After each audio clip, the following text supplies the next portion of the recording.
러시아 여성들이 상당히 매력적이죠. 러시아 남성들이 겉으로 되게 무뚝뚝합니다. 이 서방의 그 흐름이 그러니까 페미니즘, 네. 남성과 여성의 권력차를 줄이고 반면에 러시아 같은 경우는 전통적인 가치, 그러니까 그 가정을 더 중시하고 남성과 여성이 다를 수밖에 없다. 최근에 러시아 남성들이 배우자를 폭행한다. 네. 한국 남성들도 상당히 나름대로는 인기가 있는 신랑감이었는데 러시아도 그렇고 우크라이나도 그렇고 인종차별이 없었습니다.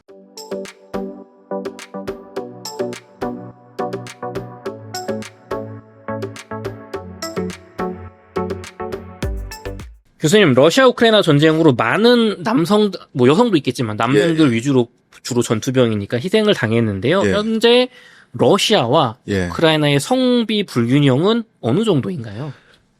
글쎄요. 제가 우크라이나 통계 수치는 잘 모르고요. 네.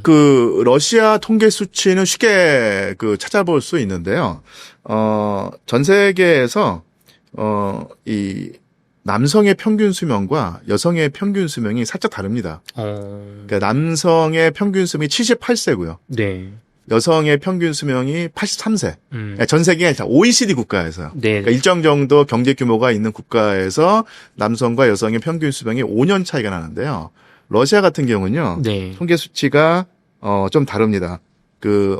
여성이 78세가 네. 기대 수명이고 남성이 68세예요. 10년이나 차이 나죠. 그러니까 OECD 국가 기준으로 남성과 여성의 기대 수명 차이가 러시아에서는 2배 나는 거거든요. 그래서 이 60세 이상으로 특히 이제 70세 넘어가면요. 네. 러시아에서 할아버지들이 별로 없어요.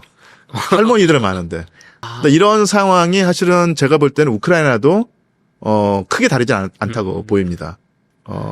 그리고 지금 그런 기대 수명의 차이 때문에 노 연령층에서 성비가 안 맞는데 네. 젊은 층으로 왔을 때 그러니까 20대, 30대, 40대, 50대 왔을 때 물론 노년층만 심하진 않지만 전 세계에서 가장 성비 차이가 불균이 심한 나라가 바로 러시아이고 우크라이나도 비슷한 추세라고 듣고 있습니다. 교수님, 이게 일단은 노년층을 보면 러시아는 2차 세계대전에서의 막대한 희생, 또 소련 멸망 과정에서의 혼란 등으로 끊임없이 남성 부족에 시달린다라고 하는데 과거 어떤 일들이 있었나요? 그러니까 일단 제가 저번에 말씀드렸지만은 2차 세계대전 때 일단 소련의 인구 규모가 1억 9천만 명이었거든요. 네.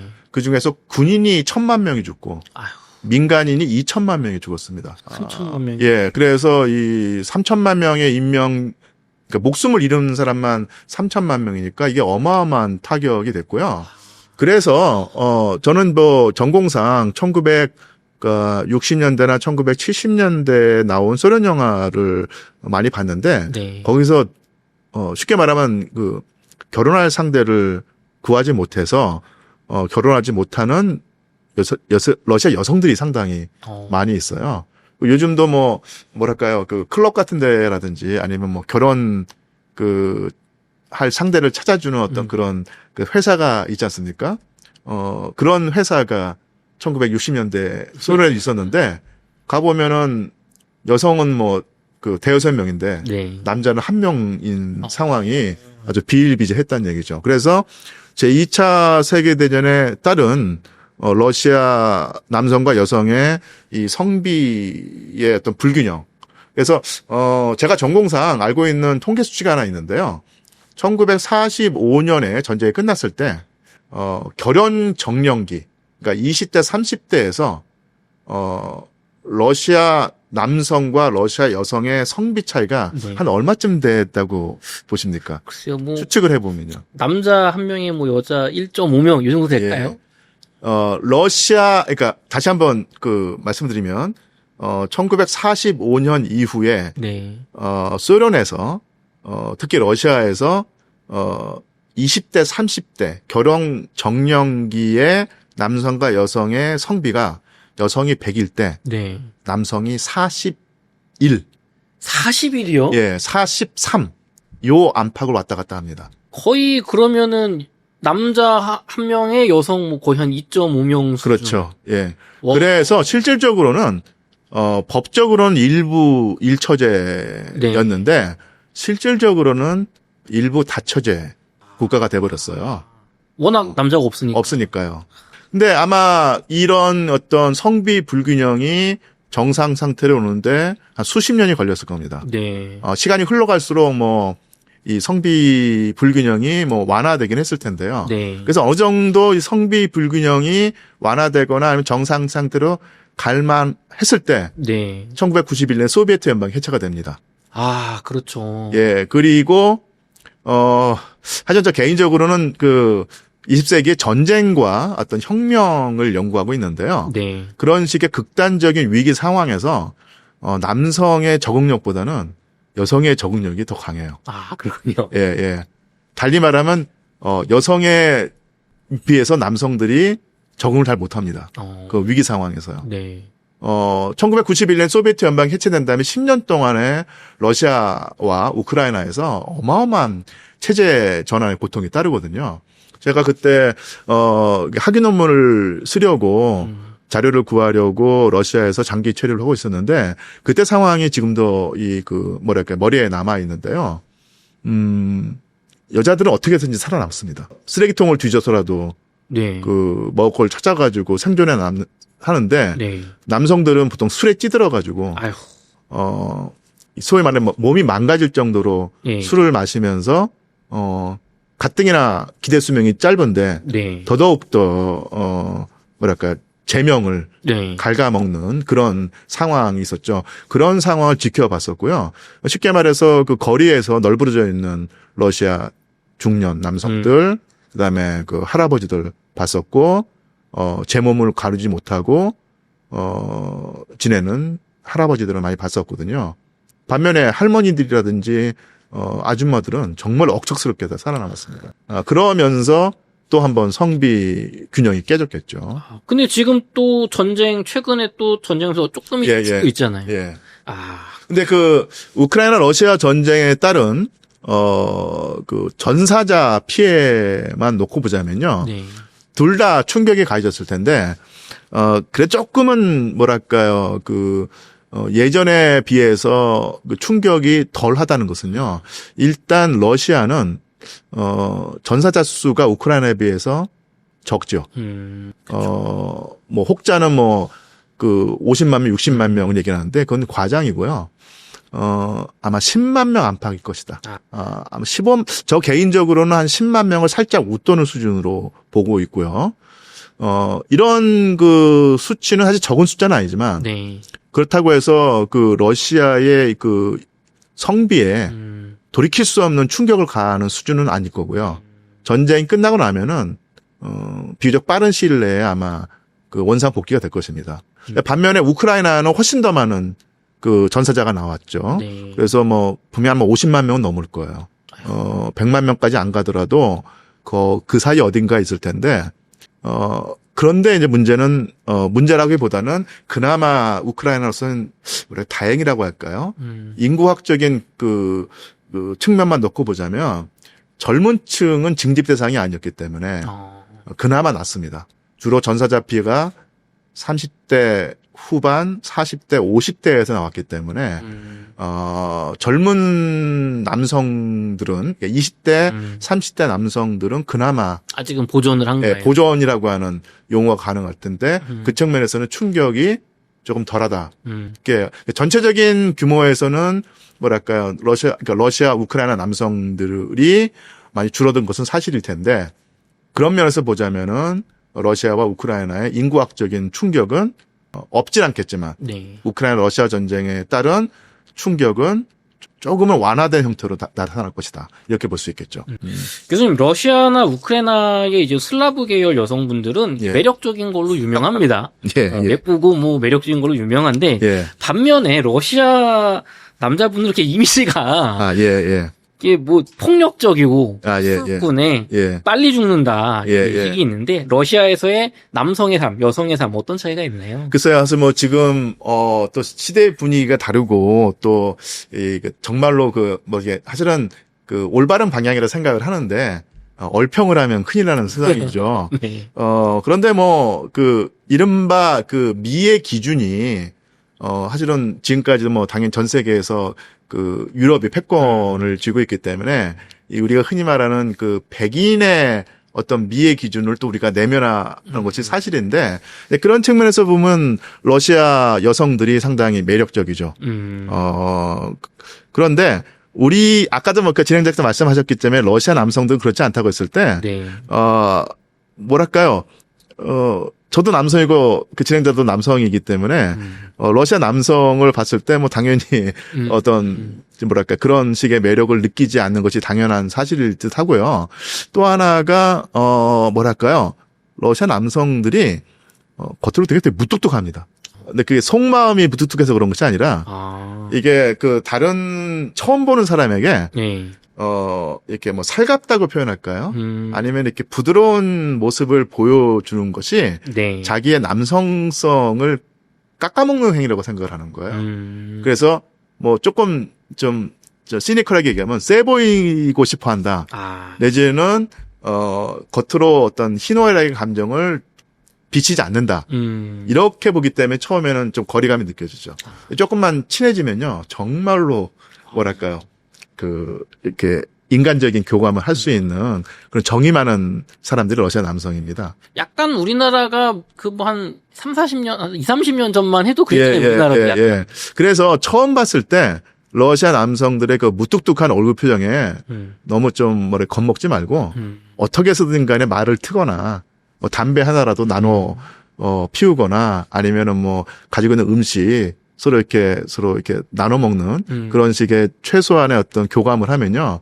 그다음부터는 세상에 이렇게까지 그 살가운 사람이 있을까 싶을 정도로 아주 그 친해질 수 있거든요. 네. 그런 측면이 있고요. 또 하나 제가 그 가지고 있는 어떤 경험도 있는데 아까 그 말씀드렸던 그 1991년 소비에트 연방의 해체에 따른 체제 전환의 고통 속에서 사회가 위기에 처했을 때 나타난 모습인데요. 러시아 여성들은요. 네. 그런 위기 상황 속에서도 어떻게든지 간에 돈을 모아서 네. 화장도 하고 옷도 사 입고 하면서 외모를 가꿉니다. 어떻게 그러지? 돈이 없는데. 이게 뭐 대단하네요. 빵을 안 사 먹더라도 여성으로서 갖춰야 될 어떤 그 외모를 네. 유지하는데 그 노력을 하고 했었어요. 네. 그런데 같은 시기에 러시아 남성들은 전혀 그런 데 신경을 쓰지 않습니다. 그래서 돈이 없으면 정말 그 외모에 전혀 신경을 안 쓰는 거예요. 그렇기 때문에 그 당시 1990년대부터 2000년대 초까지 러시아 남성들이 객관적으로 볼 때 별로 남성으로서의 어떤 그 매력이 없다고 느껴졌을 겁니다. 근데 지금은 러시아가 경제 발전도 했고 네. 예전에 비해서 훨씬 더 생활 수준이 올라갔고요. 더더군다나 그 최근에는 뭐 국제 유가라든지 네. 어떤 그 에너지 가격이 상승하면서 러시아도 상당히 그 소비 수준이 올라갔거든요. 지금 보면 러시아 남성들도 상당히 매력적입니다. 이제 여유가 생기니까 꾸미고 또 기본적으로 이렇게 좀 이렇게 길쭉길쭉 하거든요. 네. 그래서 지금 아마 러시아에 가면은 러시아 남성들도 야 어디 나라도 꿀리지 않는다 싶을 정도로 아주 멋진 청년들이 많이 있습니다. 옛날 러시아가 아니죠. 우리가 그 인터넷에서 보는 그런 주로 이렇게 배 나오고 막 술 취해 있고 막 그냥 막 싸운 이런 시대는 이제 지나갔다. 그게 뭐 눈에 띄지 않을 거고요. 네. 또한 뭐 물론 뭐 중장년이 되면은 당연히 뭐 이렇게 좀 추레한 모습도 보이겠지만 적어도 그 젊은 남성들은 아주 멋지죠. 좋습니다. 그 제가 푸틴 대통령의 연설에서 제가 들은 것 같은데요, 교수님. 제가 정확히 맞는지는 모르겠는데 좋은 엄마, 좋은 딸, 좋은 아내, 이른바 전통적인 여성의 삶을 사는 게 뭐 좋다, 뭐 이런 식의 발언을 했던 것 같은데. 맞습니다. 러시아에서 여성 인권은 좀 어떤가요? 이것도 상당히 그 중요한 문제고 사실 역사학자들이 가장 큰 관심을 가진 뭐 역사학자뿐만 아니라 사회학자들이 큰 관심, 인류학자까지도 관심을 가지고 있는데요. 일단 그 근대라든지 현대만 놓고 보자면요. 이 서방의 그 흐름이 그러니까 페미니즘, 남성과 여성의 권력차를 줄이고 대등한 관계로 나가고 남성과 여성의 구분을 하지 않는 네. 이런 측면이 강했죠. 네. 그게 좀 도도한 흐름일 것이고 지금은 그런 흐름이 더 이제 거세지고 있다고 볼 수 있을 텐데요. 반면에 러시아 같은 경우는 서방에 비해서 네. 전통적인 가치, 그러니까 가정을 더 중시하고 공동체를 더 중시하고 네. 그리고 남성과 여성이 똑같을 수 없다. 다를 수밖에 없다. 네. 이런 가치관을 전통 가치로 간직하려고 했었고요. 네. 근데 현실적으로 볼 때 남성과 여성이 다르다고 했을 때 네. 현실적으로는 이 남성과 여성 중에 어느 쪽이 더 큰 권력을 가졌을까요? 역사적으로는 남자들 아닌가요? 그렇죠. 남성과 여성이 다르다고 하면은요. 네. 현실적으로는 남성이 더 위에 서고 여성이 더 아래에 설 수밖에 없는 상황입니다. 그래서 서방에 비해서 남성과 여성의 어떤 사회적인 격차가 컸던 사회가 바로 러시아, 슬라브 사회였었는데요. 이런 현상을 타파하려는 노력이 바로 러시아 혁명을 통한 사회주의 체제였습니다. 사회주의 체제에서는 국가가 개입을 해서라도 남성과 여성의 사회적인 격차, 네. 경제적인 격차를 줄여서 동등한 관계를 맺도록 유도하거나 아니면 개입을 해서 그렇게 그쪽으로 나가는 곳이었었는데요. 이런 실험이 70년 동안 이루어지고 있다가요. 네. 1991년 소비에트 연방이 해체되면서 그 실험까지도 이제 사장되었다고 할까요? 다시 한번 남성과 여성의 권력 차가 나타나게 됩니다. 그러니까 원래 소비에트 연방 시절에도 국가 이데올로기라든지 사회적인 어떤 표면에서는 남성과 여성이 평등해지고 똑같은 권리를 누렸다고 보이지만 또 실제로 밑에 내려다가 보면 여전히 전통 사회의 권력차가 분명히 존재했던 것이 사실이었거든요. 네.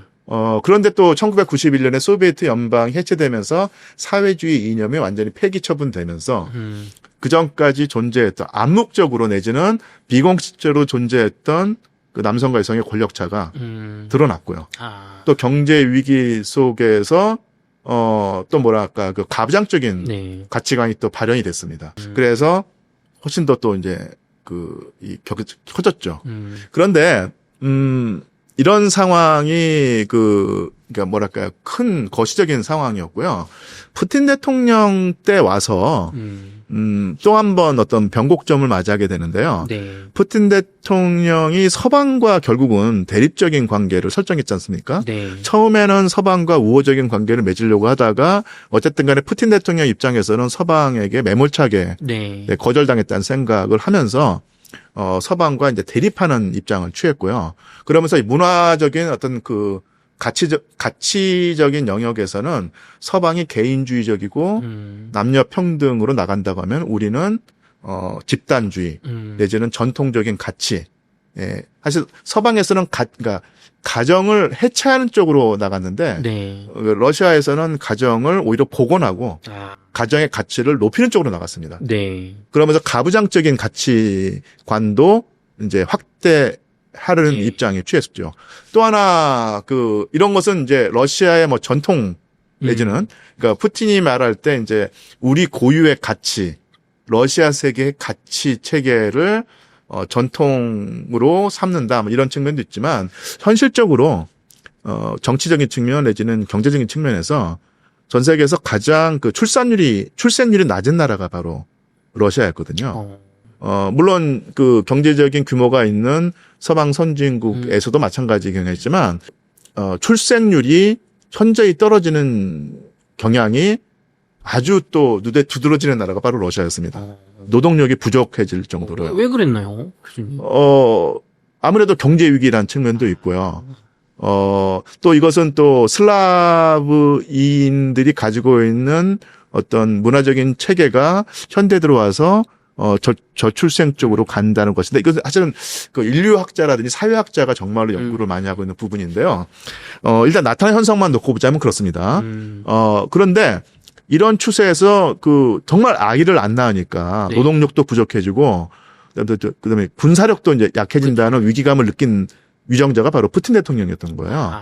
그래서 그런 것을 서방에서는 오히려 쉽게 말하면 페미니즘의 강화 내지는 남성과 여성의 어떤 그 권력 차를 없애서 여성들의 어떤 그러니까 쉽게 말하면 그 결혼을 하지 않은 상태에서 아이를 낳아도 그 아이를 키우는데 불이익이 없도록 해준다는 쪽으로 나갔지만 네. 러시아 측 특히 이제 푸틴 정권 안에서는 그 반대로 나갔습니다. 아. 가정을 강화해서 어떻게 해서든지 간에 가정을 꾸리도록 만들고 거기서 아이를 많이 낳게 만드는 쪽으로 국가 방향을 정한 거예요. 그래서 가정이 더 강조가 됩니다. 그렇군요. 그런데 가정이 강조가 된다고 했을 때요. 네.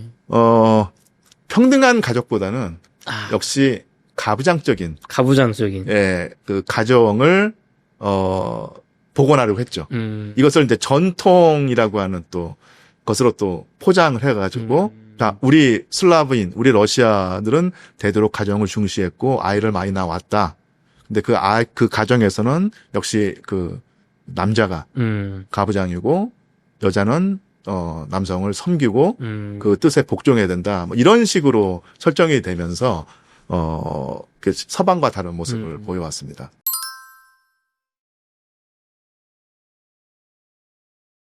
교수님, 그러면 이렇게 뭐 전통적인 가정을 중시하는 또 이제 문화를 어쨌든 가지고 있는 러시아인데, 러시아나 우크라이나에서 한국인 남성이나 여성에 대한 호감도는 좀 어떤가요? 특히 결혼 배우자로서까지 관심이 있는지 궁금하고, 있다면 좀 어떤 점에서 매력을 느끼는지 궁금합니다. 제가 그 1990년대 그 중후엽 2000년대 초에 러시아에서 지낼 때는요. 네. 일단 그 러시아 여성들이 외국인들을 네. 신랑감으로 맞이하려는 어떤 욕구가 상당히 컸었거든요. 경제 위기 탓도 그렇고. 네. 그다음에 그래서 이제 그 한국 남성들도 상당히 나름대로는 인기가 있는 신랑감이었는데 네. 그 이유는 두 가지입니다. 하나는 뭐냐면 한국 남성들이 가지고 있는 경제력. 그러니까 쉽게 말하면 그 달러를 가지고 있었기 때문에 네. 그러니까 정말 돈을 못 벌고 그 장래가 보이지 않는 러시아 남성보다는 네. 외국인 특히 뭐 한국도 한국인 남성도 그런 그 매력적인 신랑감에 있었고요. 또 하나가 뭐냐면요. 일단 러시아도 그렇고 우크라이나도 그렇고 인종차별이 없었습니다. 보통 그 서유럽이라든지 미국에서는 아무리 뭐 능력이 뛰어나고 뭐 하더라도 일단 그 백인이 아니면 네. 열등하다고 하든지 아니면 상당히 깔보는 입장이 있었는데 네. 러시아나 특히 우크라이나인들은요 워낙 그 많은 이민족들과 어울려 살던 문화였기 때문에 네. 미국에 비하면요 거의 인종차별이 없다 싶을 정도로 타 인종 내지는 아시아인들과의 결혼을 꺼리지 않았어요. 제주에도 그런 사람 많이 봤거든요. 중앙아시아인들과 결혼한 러시아인들 네. 상당히 많이 있었고요. 하지만 저 개인적인 경험을 얘기하자면은 모스크바에 처음 간 다음에 말을 빨리 배우기 위해서 러시아 그 할머니 한 분을 독선생으로 모셔가지고 회화를 배웠었는데 딸이 네. 그 와서 인사를 하게 됐는데 피부가 감잡잡하더라고요. 저는 그 소치 휴양도시에 가서 선탠을 아주 세게 하고 온 줄 알았는데 알고 보니까 아버지가 이디오피아 그 아프리카 쪽에 맞습니다. 그러니까 저 냉전 시대 때 네. 소련에서 그 제3세계 젊은이들을 소련으로 불러들여서 유학을 하게 하고 그러니까 친소적인 어떤 인재들을 양성한다는 측면에서 아프리카 청년들을 많이 그 데리고 왔었거든요. 네. 근데 그 아프리카 청년들하고 러시아 여성들하고 많이 맺어졌습니다. 인종차별이 없으니까. 그런 정도로 그 뭐랄까요. 1990년대, 2000년대 초에 경제위기 상황에서 뭐 외국인들, 네. 특히 외국인 남성, 한국인 남성을 포함해서 러시아 여성들에게 매력적인 신랑감으로 보였었는데요. 그런 여파가 분명히 지금도 있을 것이고요. 또 하나가 이게 좀 민감한 얘기일 수도 있는데 아까 제가 말씀드렸던 것이 푸틴 대통령 통치 아래서 네. 이 러시아 가정의 가치가 강조가 되었다. 그렇죠. 그리고 그에 연관되어서 가부장적인 가치 체계가 더 강조가 되었다고 했을 때 네. 이게 가정 폭력으로 나타납니다. 아, 예. 그래서 최근에 뭐 러시아 남성들이 네. 너무너무도 그 배우자를 폭행한다. 네. 그래서 흔히 하는 말로 이렇게 농담조로 러시아 여성들은 그 남성의 그 뭐랄까요 외모를 따지지 않고 그냥 흔히 하는 말로 농담 반 진담 반으로 하는 말로 원숭이 정도의 외모만 아니면은 누구라도 자기 신랑감으로 삼겠다 이런 말을 하는데 그 이유가 뭐냐? 그래서 일단 너무 그 폭행이 심해서 그렇다. 아, 날 때리지만 않으면 상관없다. 그런 얘기가 나도는데 그런 얘기가 나도는 이유 중에 그러니까 원래부터 그렇게 심했던 것이 아니에요. 네. 원래는 러시아에서도 일단 그 가정 폭력이 신고가 되면요. 경찰이 개입을 해서 네. 당연히 가정 폭력을 배제하고 억제했습니다.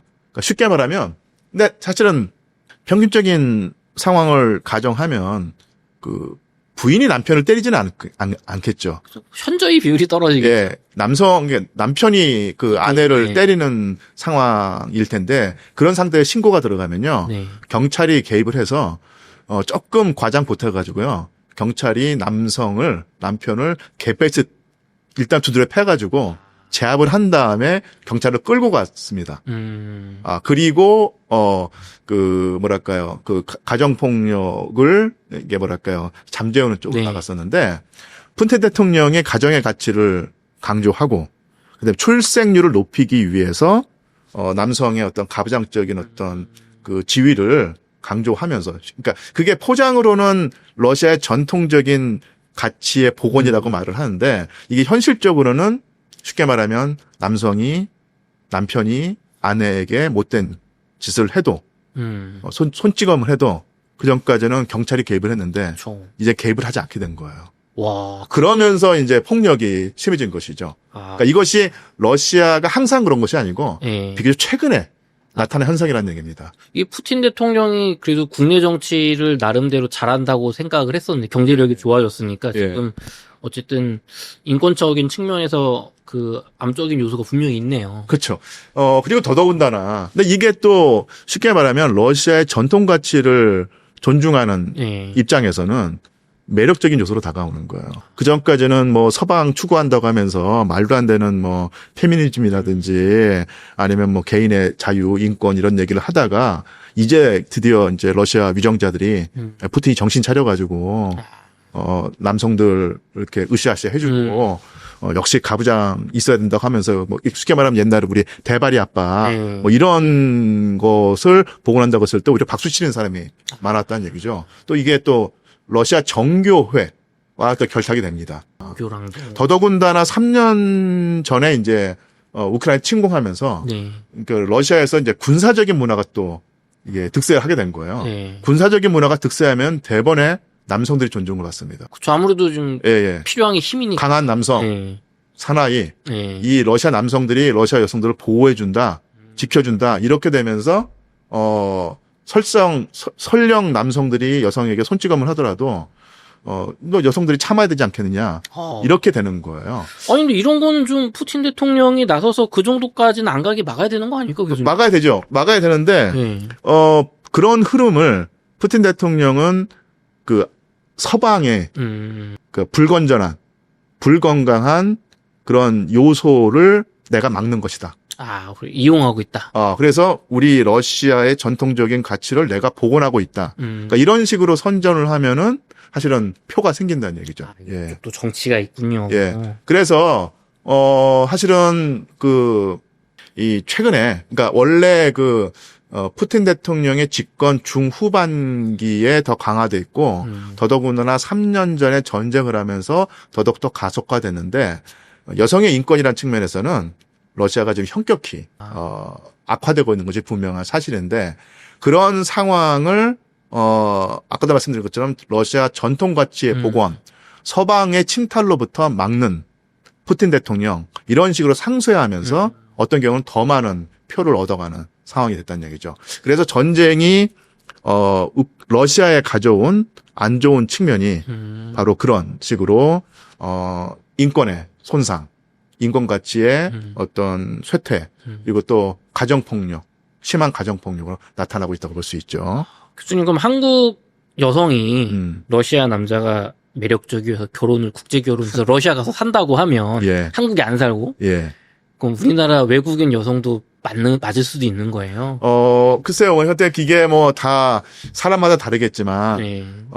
그 어떤 확률, 네. 가능성을 생각하면 적어도 현재만 놓고 보자면 네. 그런 어떤 그 위험을 위험성이 있다는 것은 알고 있어야 되겠죠. 물론 앞으로 뭐 전쟁이 끝나고 그리고 러시아 사회도 뭐 또 다른 방향으로 가게 된다면 달라질 수 있겠지만 지금만 놓고 보면 그렇습니다. 분위기가 어쨌든 그렇다. 예, 예. 그럼 반대로 외국인 남성, 특히 우리나라 한국인 남성 입장에서는 아니 저렇게 자국민 여성을 막 이렇게 때리고 그러면 우리는 이렇게 안 그러니까 예. 한국인 남성 좋아요. 또 경제력도 있으니까 이런 예, 예. 분위기가 좀 이어질 수 있는 건가요? 그러니까 이게 당연히 뭐 원론적인 측면에서 뭐 이게 배우자 간의 폭행은 어쨌든 서로 안 되는 건 당연한 사실인데요. 네. 이 러시아 여성들이 원래 그 러시아의 현대사가 워낙 네. 굴곡지고 위기 상황이 많기 때문에 그런 위기 상황에서 생존의 어떤 확률을 높이는 방법이 일단 스스로 강해져야 됩니다. 또 하나가 뭐냐면 자기가 강하지 못하면 나를 보호해줄 수 있는 사람이 꼭 있어야 되는 것이지 않습니까? 근데 그게 대개는 남편이거나 그쵸. 아버지거나 했거든요. 네. 그래서 그런 현상이 어떤 뭐랄까요 어떤 변수가 아니라 상수가 되는 경향이 상당히 많이 있었고요. 그런 면에서 남편의 어떤 그 위상을 인정해주고 또 남편 구실을 제대로 하는 상황이라고 하면은 남성에 대한 존중을 제대로 해주는 또 경향이 많이 있습니다. 그러니까 가정에 충실하고 네. 생계를 책임지고 여성을 존중한다라고 하면은 러시아 여성들에게 상당히 호소력이 있는 그런 사실 뭐 이것은 대한민국이나 러시아뿐만 아니라 전 세계 다 마찬가지겠지만 네. 그런 상황이 훨씬 더 큰 힘을 발휘하는 경험과 상황이 러시아에 많이 있었다 이렇게 볼 수 있겠죠. 씁쓸합니다. 전 집에서 돈을 벌고 예. 아내분은 와이프한테 잘 해도 예. 육아를 잘 안 한다. 예. 혼나기 일쑤인데 예. 러시아에서는 상대적으로 그런 면이 좀 전통적인 육아는 여성의 몫이다. 이런 게 좀 더 강한 건가요? 그런데 제 경험도 그렇고요. 네. 제가 뭐 역사를 공부해 보면서 느끼는 것은 뭐냐면요. 그런 사회적인 구조에 따른 어떤 힘의 구조가 네. 어떤 부부 간의 관계, 네. 남녀 간의 관계를 규정하는 측면도 분명히 있지만 결국은 개인적인 차이가 더 큽니다. 그래서 좋으면 뭘 못했어요. 착한 사람은 어떤 상황에서 착하기 마련이고 나쁜 사람은 아무리 상황이 좋아도 나쁜 짓을 하기 때문에 네. 그런 사회적인 구조라든지 상황적인 요인 가지고 내가 이렇게 하면은 했다 이렇게보다는 역시 저 사람이 어떤 인격체인가 어떤 심성의 소유주인가를 따져보고 그다음에 나를 얼마만큼 사랑하는가를 보고 하는 게 더 낫지. 저 사회는, 저 국가는, 이렇게, 저 정권은 이렇게 생각한다는 것은 제가 볼 때 별로 도움이 안 되는 분석인 것 같습니다. 적어도 이 부부관계나 가정관계에서는 그렇다는 얘기죠. 자, 여러분, 매력적인 러시아 여성분들 사랑으로 한번 만나보시기 바랍니다. 예. 좋습니다. 교수님, 이렇게 해서 인터뷰 마치도록 하겠습니다. 예, 예. 네. 긴 시간 동안 수고 많으셨습니다. 감사합니다. 예, 고맙습니다.